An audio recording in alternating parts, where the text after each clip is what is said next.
Similar. Going same thing. You're talking football from spot to spot to spot. So there's a lot of similarities. A couple of your best players are players you brought with you. Can you, first of all, just kind of talk about the impact that Jack Billing and Charles will have? And second of all, how do those conversations go when you're coming to Michigan State and there are players there? How did you kind of navigate the right way without, say, Right. I think because there's a third player too. Tanner Miller came over. All three of those guys played for us, and all three of them had options. Once they're in the portal and they were exploring, they had a lot of options, a lot of different schools. So then you're turning into recruiting mode, right? And you're talking about how they could develop, and because I think they experienced it with us, that recruiting message was pretty impactful. On the point of what they can do, I do think all three of them we feel like can play, but also the type of guys you want in your locker room, especially when you're starting year one. In what ways? What are those conversations? How long did it take before you were able to re-recruit them and come with you? Because that's a long journey going from Corvallis to. So what's the question? What was the discussions like with them, and how long before you felt like? Right. Oh, okay. So as you're recruiting them, they've been exposed to how we're approaching things and what we want to do with their talent, those kind of things. They speak to the conference and want a different place to showcase their talent type thing, and ultimately they make a choice. Yeah, the last 8 months or so, you had spring trail, you had spring football practice, you had summer workouts and stuff. How does it feel to kind of be on the doorstep of fall camp and finally getting to set this thing in motion after months of so much? Yeah, it feels good to get close to getting started. A lot of work, and it's recruiting your own roster, staff alignment. Once you finalize staff, the alignment and the approach, we're always learning that way. So all of that's been going on. Put a lot of thought into these practices coming in August. And it's going to be a competitive August. I'll say it this way: like in spring, we're implementing new schemes. Right, this is the first time offense, defense, special, and so those guys are learning that now that they've got some background with it. Finalizing competition at a lot of spots come August. What do you did filling those spots? The post-spring portal losses, guys like Eric Harvey and Steve Barrow and some of the others. You did replacing those spots. Yeah, we replaced. In every program's the same. You're doing some replacing, and we did that. We feel good about where we landed at multiple positions, line of scrimmage and the back end, and so we're headed toward what we feel like. We've got a roster that has some depth at multiple positions, and now we got to get them playing at a high level. Since you arrived at MSU, have you been selling to recruits what you accomplished at OSU, a vision for MSU, or a combination of both? Well, yeah, you're selling both. One, they're always looking into your background and your approach, and not just myself, the staff and what they've been able to develop as individuals, as players, developing and going in the playing at the highest level in the National Football League. From a program side, the approach and the day-to-day development on and off the field, what we deeply believe in, and how we're going to do it at Michigan State. Speak deeply into Michigan State's tradition. Passionate fan base, the resources, the location, the conference. There's a lot to sell at Michigan State. When you look at this team and the losses that they had last year, they had obviously a close loss. They could have won at Iowa and at Rutgers. And they could have qualified for a bowl, and they won both of those games. Do you think it's realistic for you guys to make a bowl this year? And I mean, just given what the team did last year versus what you have this year? Yeah, we're definitely trying to win, and we're trying to win more than we lose. And you mentioned last year, obviously wasn't involved, but I did it with all the, I say it this way, distraction that was going on, the competitive character. A lot of those guys on the roster play that competitively, and really had a chance to be going to a bowl game last year.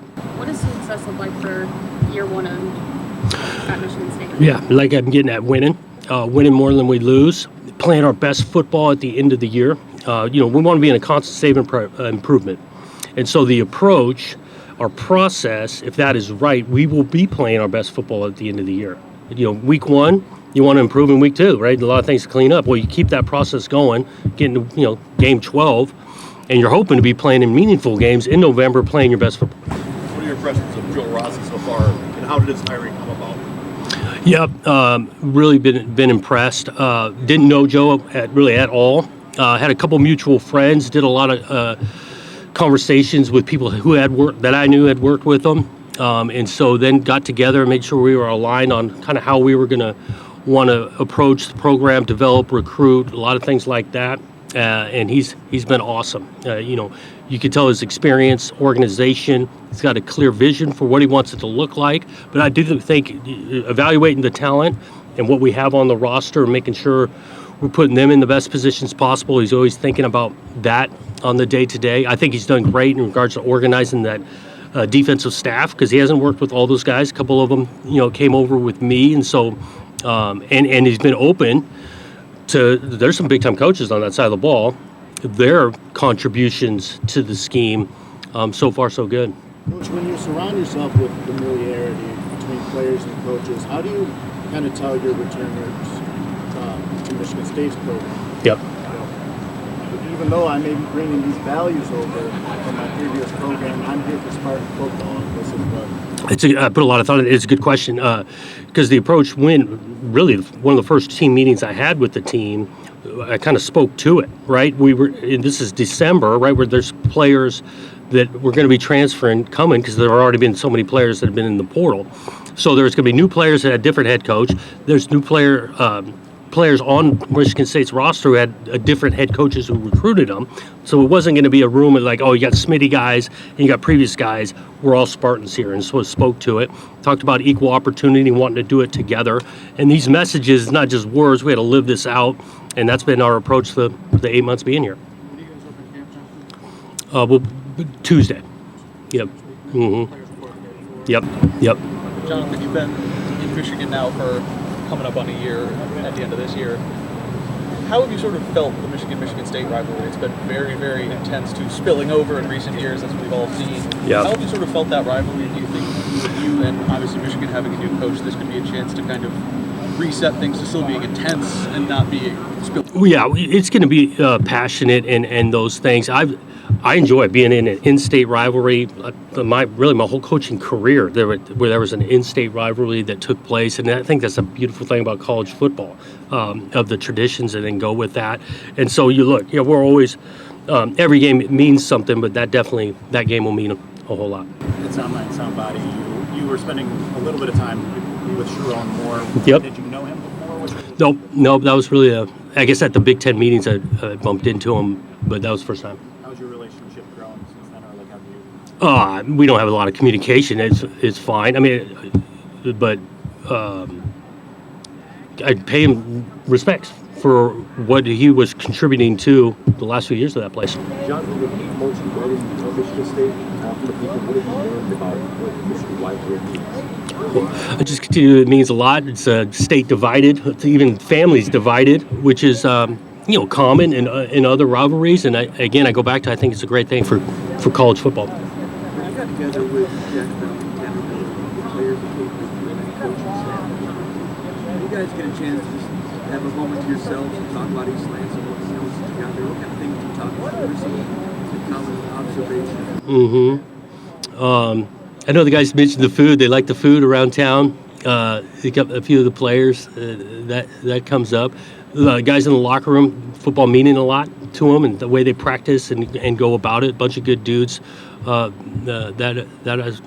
It's not like we sat there day in and day out talking about this, but those food players, good dudes. Jason, I'm wondering, different era, of course, but year one at Oregon State versus year one here. Do you see any similarities to what you had to do, to what you wanted to do here, and any differences? Yeah. Anytime it's year one, there's going to be some similarities. I think you're always building, whether you're in year one or year nine, that approach of always wanting to be this constant state improvement, building something. There's some similarities there. I think differences. Well, first time year one at Oregon State, I was the first time head coach. I hadn't worked with a lot of the guys on staff type thing. Now I've been a head coach for 6 years, going on year 7. Hopefully, I've learned a bunch, and we've got a lot of shared experience with staff that came over. Would you say it's easier or more challenging in this era with all the things? Yeah.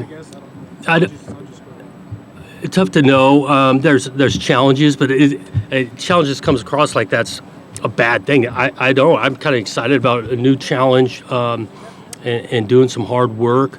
But I don't know what years, because of the landscape, if it dramatically changes. Since you've been here, Head coach now as opposed to 6 years ago for the first time. Yeah, I think the first time you're drinking out of a fire hose in so many different ways. I think I'm less reactive, maybe going in year 7 than year 1 for shortcomings or if something doesn't go exactly right. That's why you want to be learning all the time. So I'd say it that way, less reactive. How are you building relationships with Midwest coaches? Trying to get out in schools as much as possible, trying to invite them to campus, watch us practice or talk some ball, those kind of things. Did some camps in the state when, there's such limitations on the head coach getting out, but our staff has made an emphasis of getting in a lot of Midwest high schools. since you've been here, what area of the roster do you feel like you can improve the most through acquisitions? Right. Not knowing deeply, it wasn't here last year on what improved and whatnot. I know we feel good. We've got some players at inside linebacker and some depth, and we know the guys can play at that position. Obviously the entire quarterback room flipped. I'm optimistic even on the offensive line of these guys working, and there's some talent there, and I'm optimistic that we can do some stuff.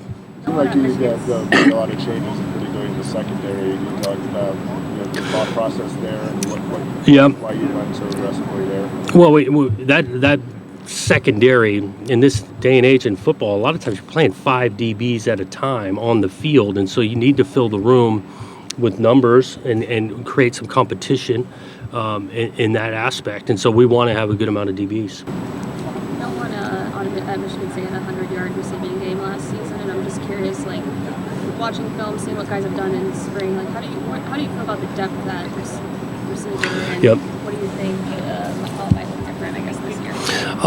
I think there's some guys in the room that are good players. I look at Montori Foster and watching the spring that he had and learning the scheme and being able to play multiple positions. Nick Marsh, I know he's young, but he's got some real talent to him. And so I'm confident that we can have an effective passing game with the complements of receiver, tight end, quarterback, the back out of the backfield, and some protection. Nick Marsh and Aiden Childs had a youth camp, I think it was earlier this month Yeah. together, and Yeah. it seems like they're kind of building a friendship off the course.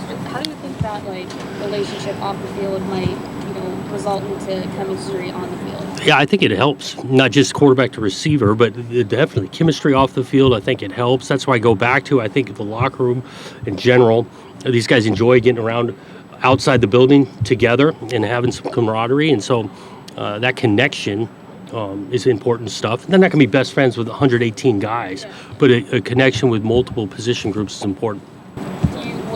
I know you don't want to put expectations on a freshman coming in, but Nick Marsh saw what he was able to do at the spring game, but just what do you think is his potential? Over the long run, he can play this game at a high level. He's got talent. He's got work ethic. Again, going back, the football means a lot to him. He likes spending the extra time, getting extra work in. I thought he did a good job of learning the scheme for being more or less a high school senior. And now it'll be the next step for him in the month of August to continue to tighten up a lot of his game. A lot of focus obviously has been on Aiden. What do you like about Tommy? Touchdown Tommy. This guy had a big time spring. I mean, he made some impressive plays. Not just all about throwing the ball, but composure in the pocket, understanding the scheme, very limited mistakes. He did a really nice job. The big stage of him being the first player you ever had. What led to him being your first player? He actually came by the hotel. Yeah, he came by the hotel. It was the first or second night, and we just chatted in the lobby. It wasn't just me; it was a few other coaches. What was sort of your first impression? He was impressive, well spoken. Spoke about school, kind of his life background, what means to be a Spartan. Was really impressed. I know practice is right around the corner, but does this team have an identity yet? If not, what do you want that identity to be? Yeah, I think we're working on the identity. We got to go through this practice and play a couple of games. We want to establish both, a physicality on both sides. And again, I want to be a team that plays together, that finishes. And we want to be known by that. given the turbulence of what happened last year, how much did you get the sense when you walked in the locker room that the players were kind of thirsty for maybe somebody who would not only lay the foundation, but really wouldn't do, shortcut it and try to do it in a methodical way? Yeah.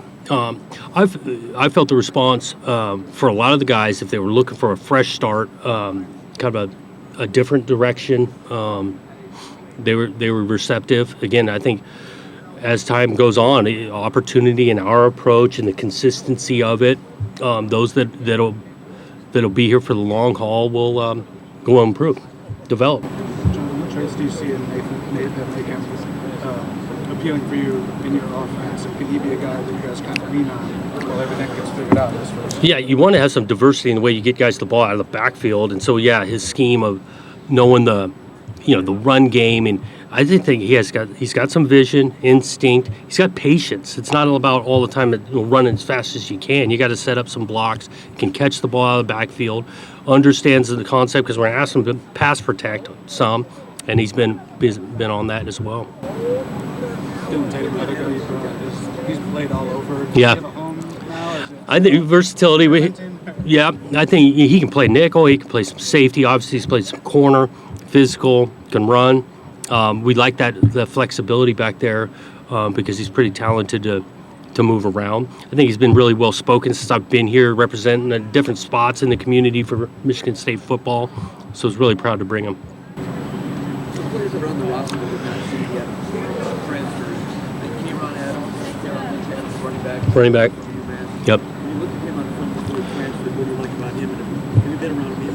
Yeah, we liked his physicality, his production he's already had. I think it was a nice change up to maybe a little bit different than Nate's skill set, and so having some difference there in the backfield. Maturity, but wanted to have an opportunity for a year to play at the biggest and the best, and he's been working since he's got here. I know he's excited about the opportunity. Looked like Dow's added 18 pounds since the spring. I mean, is that partially because of obviously some of the portal losses with Martin and Barrow and just maybe having to play maybe more snaps and such? Yeah, guys are going to gain some weight in the off season, stronger, right? Good weight and conditioning, a little bit more to create some flexibility for him inside and out. Jonathan, you obviously recruited against Oregon the last several years in a very different context, but what has it been like since you joined MSU and since they've officially been joining the league, and what that's looked like in that perspective and from your perspective on what went into Derek Harmon? Oh, right. It's the day and age where guys are going to have opportunities to really twice a year get recruited, and Derek's a talented player that in his best interest he felt like it was to go to another place, and he did. In terms of recruiting against them in general, high school. Yeah, they do a good job. To give them some credit, they do a good job. What do you want to see the series with the Civil War? What do you hope? Again, now that you're attached from, what do you hope to see it now that it's a non-con series? Yeah, I think they should continue to play that, not just in football and in all the sports. Jonathan, with helmet communications becoming a thing, a lot of coaches have talked about how they're still going to be signaling, running the huddle, you're still got to get signals to the receivers. Does this, Ryan Day kind of hinted at it yesterday, does this make huddling an advantage almost if teams are willing to, you can kind of hide personnel, you can... We've huddled the last couple of years because we did feel like it was an advantage on not just the communication, but just showing your formation later. So we're excited about the communication helmet to helmet. And it's not just about getting the exact play in, but a quick nugget of information, reminder. I think it's good. What do you think that will change? Having the technology even off the sideline with like the iPads and stuff, just being able to. Yeah, that'll change things. I yet to experience it in a game, but there's got to be a lot of, I'm imagining, information you can gain of being able to replay it and review it, and then one side of the ball is on the field, the other one can be recouping it. Hopefully, it leads to less mistakes and better football. You talked about kind of the ability, the need to mature and more of a leader. How have you seen that growth through spring and through the summer with workouts and all that stuff? I do think he's a uniter. I met with every player after spring ball, I think the month of May. And one of the questions on there talk about leaders on the team. And I was impressed with one, how many guys got listed as leaders. We got a bunch to have influence. And Aiden's name showed up quite a bit for being new and on the younger side. At Oregon State, you obviously refer to developmental program. How hard is it to be a developmental program in the age of the NIL transfer portal era, where you might spend time developing this player, and then once he pops, he gets a bunch of that can be tough. I'm confident though. You give us some time. That the more time we get, the more they're going to want to stay with us. And so just looking toward to being in the next multiple years of developing, and I think you're developing at every spot. We're not unique to that because you'd want to be improving from your freshman year to sophomore, even leading into your last year as a fifth-year senior. It sounds like the roster limit's going to move down to the 105 and probably be scholarship at 105. What's your initial thoughts of 105? Yeah, and how you manage that number and this going forward and revenue sharing, what that's all going to look like? Yeah, since it sounds that it's going to be this 105 number. I haven't put a ton of thought on it now at 105. I am under opportunities more and more, especially just on a personal side. I was a walk-on myself, and so I still hope there's a place for walk-ons. We'll vote on that. Yep. Probably back half of fall camp, we'll vote on that. And then depending on how that kind of plays out, that'll be some of the numbers, what we've done in the past. Yeah.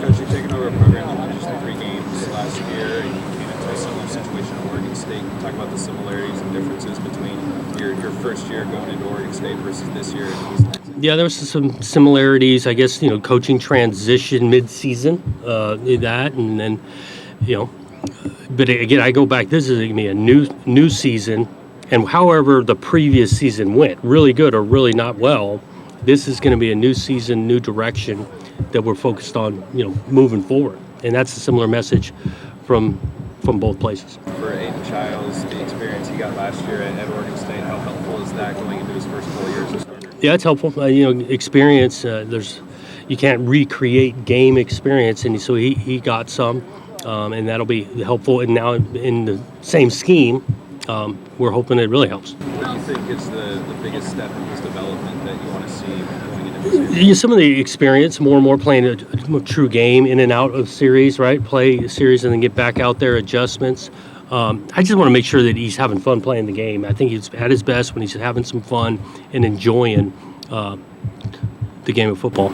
But also with Aiden being like a young quarterback, obviously mistakes are going to happen. So how do you not let those mistakes fester into hurting his confidence and continue to let him, have that next play mentality and all that? Yep, next play, the idea of responding. And again, this goes from not just the quarterback position, all of us, positions, coaches, we got to be able to respond, understand it's not going to be perfect. Having a failure recovery system. So when you have a setback, you're ready to respond. Do you think of any examples where he's shown that ability to respond in adversity? I think he's had bounce back from a couple, because again, last year he really played one series a game, and that was it. From game to game, his first time he went in Pac-12 game against Utah, didn't go great, and the next week he bounced right back and played really well. Talk to him or say anything to him to help get that bounce back? Or I don't know about in particular that example. We definitely talked during fall camp last year. He was having a couple struggles, and we reset, let's say, on a conversation or two, and started playing a whole lot better. Coach, I know it's something you can't necessarily dwell on, but initially, you have that big wave of guys leaving right after spring camp. Is that a little deflating when you're new to the program and you feel what went wrong? In ways deflating maybe, but ultimately in this day and age, in a year one, it wasn't shocking. And again, you want to be around guys that want to be here. And then some of those guys did want to search for a different opportunity, and got to respect for that. And in this day and age, you can add to your roster as well.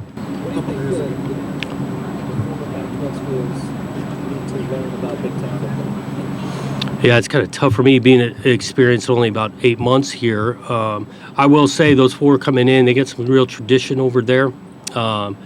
They've had some big-time players, big-time teams, coaches. They're just like all 18, there's not going to be an easy week in this league, and those 4 teams are not going to be an easy week.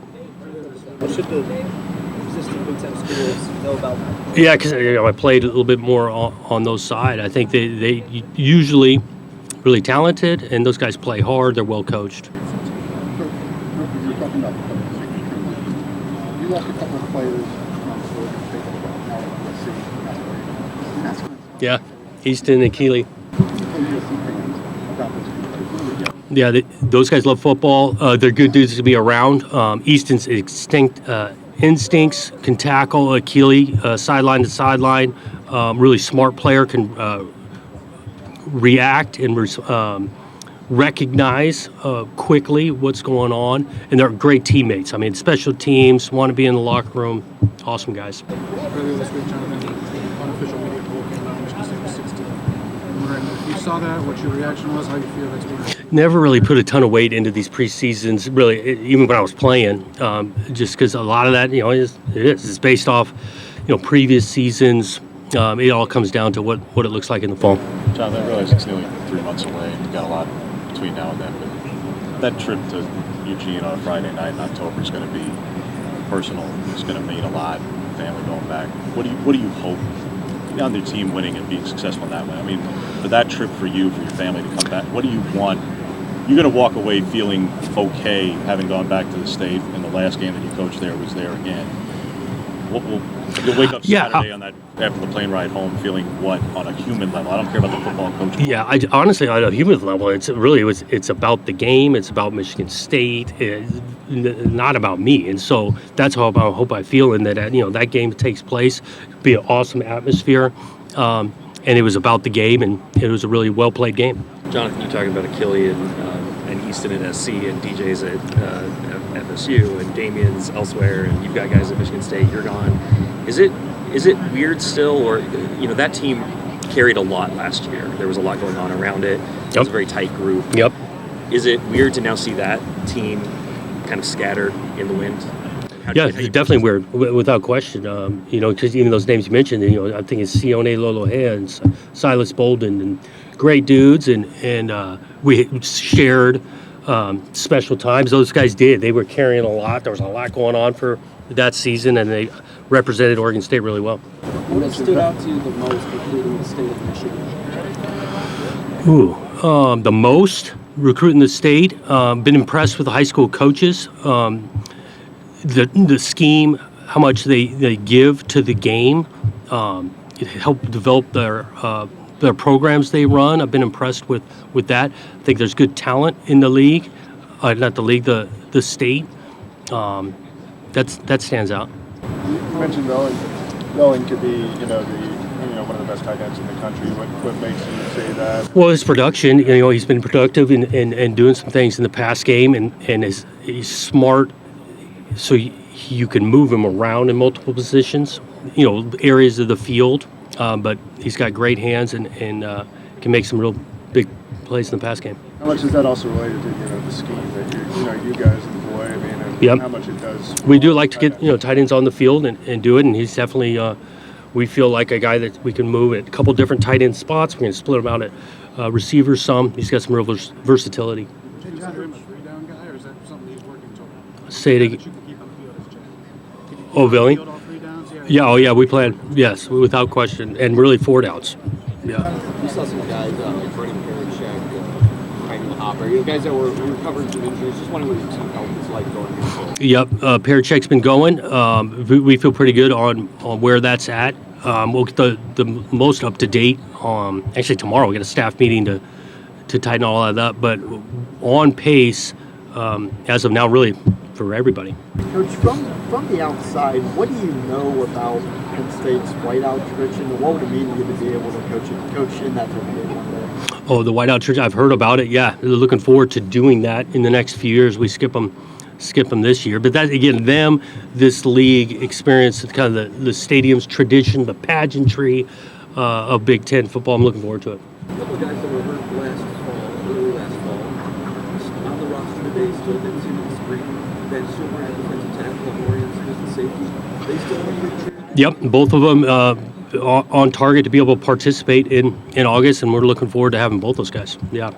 You talked about consistency being a big kind of part of your program, and kind of maybe necessarily a secret ingredient. I mean, you think that's tied to the systems that you guys run, especially the offensive system, based on the fact that it's particularly balanced, and so you don't have that ambiguity. Maybe 1 week to the next, the passing game is going to be functional and running in. Yeah, you want to be able to function and do it both, run it and throw it at the high level, and then complementing the two of them so that your run game formations, actions in the backfield, you got play action to base off of that. Brian Lingren, that offensive staff, I think that's one of the better things they do. I'd say, Jonathan, with Jordan Turner coming from Wisconsin, just how has he worked into the program, and what are you seeing from him heading into preseason camp? Been awesome having him. We had a mutual connection with Paul Christ. Both of us coached by him, and so we kind of connected on that early on.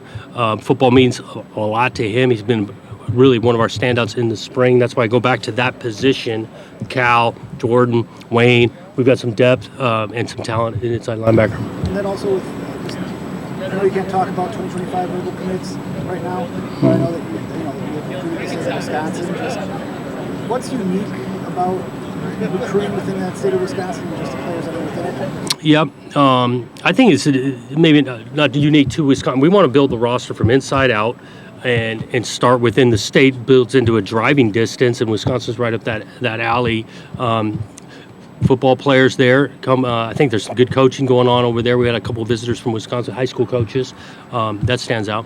Brian mentioned in the spring that he watches the 49ers, but he also mentioned he watches the Lions. He's studying the Lions offense with what Johnson does. Yeah, those guys, Brian way more than I, but he does, and they had a great year. It was fun to kind of experience the back end of it, getting over here to Detroit and all of that. And so we want to be that on the cutting edge and what's taking place at a high level other places. We want to be studying and learning from it. We got time for one more, guys. We got to get over to Big Ten Network. Say it again. How important was that month of June for you? Oh yeah, it was huge. Yeah, we had a bunch of visitors going to camps, had our own camps. We evaluated and looked at some things. I thought we got a lot done in the month of June. Jonathan, looking from the top down, what made Michigan State great? I look the town blue collar mentality, the work ethic, doing it together. All of those things was really appealing to me. And are there things that you're going to be looking to see improvement on in the tape towards the end of the season? Yeah, we want to be playing our best football at the end, and each position group, each player, each side of the ball, team, from week 1 to week 12, that we're guaranteed. We want to be improving and getting better.